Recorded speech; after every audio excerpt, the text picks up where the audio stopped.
Force academy, Indian military academy all India rank 14, Indian military academy IMA all India rank 14। का rank नहीं आया। OTA में IMA का आ गया तो आप OTA के पीछे काहे पड़े हो भाई? अब इंटर जब हो जाएगा तो कोई कहेगा कि मैट्रिक का सर्टिफिकेट गायब हो गया। देखिए आप वहां गए ना जहां मेरा जाने का सपना था, यहाँ पे, तो ये वहां गए। Indian military academy rank 14, IMA rank 14, air force 3। तो अभी आप एयरफोर्स ज्वाइन कर लिए? हाँ सर, एयरफोर्स ही ज्वाइन करेंगे क्योंकि फर्स्ट प्रेफरेंस वो था। अच्छा। और फ्लाइंग फिट हो गए। फ्लाइंग फिट हो गए भाई, एयर फ्लाइंग ऑफिसर, वाह अभिनंदन। ये तो बहुत बढ़िया बात है। आज सबसे खुशी हो रही है सर कि आपको सामने देख रहे हैं। बताइए किसमें कितना रैंक था IMA? Hi, myself Shubham, UPSC CDSE 1 2022, All India Rank 3, Air Force Academy, All India Rank 14, Indian Military Academy।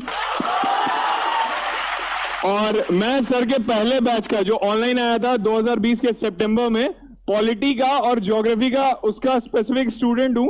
और मैंने भी ना एग्जाम फोकस तैयारी नहीं की थी, मैंने सिर्फ ज्ञान लेने के लिए सर का बैच लिया था कि ज्ञान तो मिलेगा। और वही ज्ञान का नतीजा रहा कि पिछली बार भी परीक्षा में उत्तीर्ण हुआ था लेकिन SSB क्लियर नहीं हुआ था, परंतु इस बार क्लियर हो गया।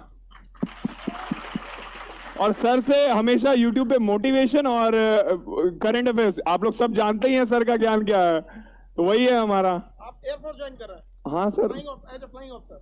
प्रेफरेंस सर लव तो हमेशा OTA ऑलिव ग्रीन है सर, इंडियन मिलिट्री एकेडमी, लेकिन फर्स्ट प्रेफरेंस वो होता तो वही मिलेगा सर। राफेल आ गया। चलिए बढ़िया आपका। यहाँ पे एक्चुअली क्या है ना, हाँ हाँ हाँ मिठाई खिलाते हैं क्योंकि दोबारा हम बहुत आर्मी में सिलेक्शन के बाद काफी ज्यादा प्रोसीजर स्टिक हो जाते हैं, आर्मी मिलिट्री सबके। अब इनको हम क्या बोलेंगे कि अब आगे जाएंगे। अब आपको अगर IMA ज्वाइन करते हैं तो आप आने वाले फ्यूचर में, अभी जब आप लोग बूढ़े होंगे तो इनको आप लेफ्टिनेंट जनरल के आसपास में देखेंगे। ये सेना के जिस एज में ये गए हैं, देश के कम से कम इनके ऊपर एक बड़ी जिम्मेदारी होगी आने वाले, जो भी इस एज में जाते हैं लोग, एक यंग एज में। हालांकि अगर आप एयरफोर्स में गए, फ्लाइंग वो उसमें कैटेगरी में हो गए, फ्लाइंग फिट पूरी इंडिया में सबसे टफ मेडिकल अगर किसी का होता है। देखो मेडिकल तो आर्मी का NDA और CDS में टफ होता ही है, हमसे कौन पूछेगा, तूने, हम वही में से छट के आ रहे हैं। लेकिन उनमें भी हम तो मिलिट्री के ही मेडिकल से छट गए थे, आर्मी के, उसमें भी सबसे टफ मेडिकल होता है तो फ्लाइंग का। फ्लाइंग मेडिकल से टफ कोई मेडिकल होता ही नहीं, क्योंकि एक पायलट के ऊपर जिम्मेदारी होती है और हजारों करोड़ का जहाज उसके हाथ में होता है।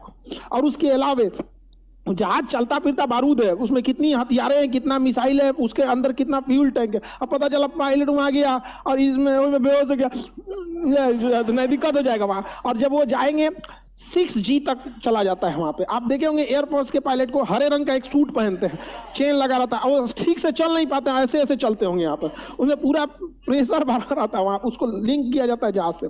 जब जहाज इतनी साउंड बैरियर को तोड़ता है ना, तो ग्रेविटेशन फोर्स जो होता है ना, बहुत रैंडम चेंज होता है। कभी नॉर्मल G से वैल्यू चली जाती है 6G 5G, ब्लड सर्कुलेशन रुक सकता है यहाँ पे, एकदम आंख ना काम करना बंद हो जाएगा। तो वो सूट होता है, अलग से प्रेशर वहाँ करने। छोटे से जहाज के अंदर जब जिम्मेदारी दी जाती है तो हमें भी बहुत खुशी होती है कि जो लोग आज यहाँ है, कल को दिन अखंड भारत में ये लोग और ढेर सारा आशीर्वाद आपको, और आपसे बहुत उम्मीद है। राफेल भी आ गया है और बहुत जल्दी आप उसमें बैठेंगे। हाइट भी ठीक ठाक है, हाइट बहुत ज्यादा मांगता है, फ्लाइंग वगैरह में हाइट ज्यादा। Patna university, Patna science college के लिए एक और हमारे सीनियर ऑल इंडिया रैंक 6। अच्छा यही के ऑल इंडिया 6 वहां पे, उनको भेजिएगा, ठीक है? चलिए बढ़िया, ठीक, हम मिठाई खिला देते हैं।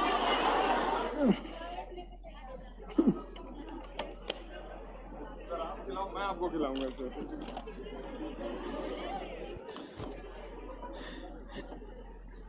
एक महीना आधा आधा कर देते हैं। हाँ हाँ, वरना हम इतना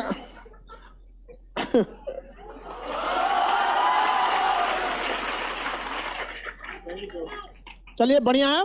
अब बहुत जल्दी हम आपको देखना चाहते हैं एक बार, ताकि कारनामे आपके अखबार में निकले, ठीक है? खुश रहिए, ठीक है।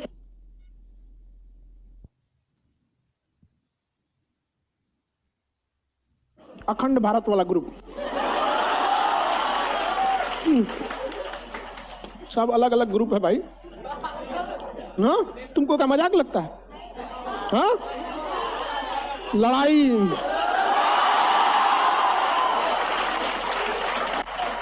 अखंड भारत, समझा क्या? छोटा मोटा नहीं है। अब अपने लड़कों के हाथ में जिस दिन राफेल आ जाएगा ना, उस दिन ऊपर काल। अब कम ही बोलते हैं ना, मीडिया वाला हमारा पीछे पड़ जाता है। आप शांति नहीं चाहते हैं। भारत की अशांति का दुइये को चीज है, उन दोनों को शांत कर दीजिए, हम शांत हो जाएंगे। नहीं समझ आएगा सर? हम भी बहुत जल्दी आओ, बहुत जल्दी आओ, रैंक होल्ड करके आओ। ऑल ओवर इंडिया में रैंक 3, ये एयरफोर्स में, और मिलिट्री आईए में ऑल ओवर इंडिया रैंक 14। समझ रहे हैं कितना बड़ा रैंक है? सबसे टफ होता है फ्लाइंग मेडिकल पास करना। हम लोग तो उसी मिलिट्री, क्योंकि देखिए मिलिट्री को जमीन पे रहना है, थोड़ा बहुत भी एडजस्ट हो सकता है उसको हवा में, और एबनॉर्मल स्पीड ओजोन लेयर के ऊपर, ये तो नीचे तो ऊपर ऊपर भागना होता है। आप कौन सा डिपार्टमेंट देगा ये डिपेंड करता है आप आने के बाद, कि मल्टी रोल जहाज देता है, इंटरसेप्टर देगा।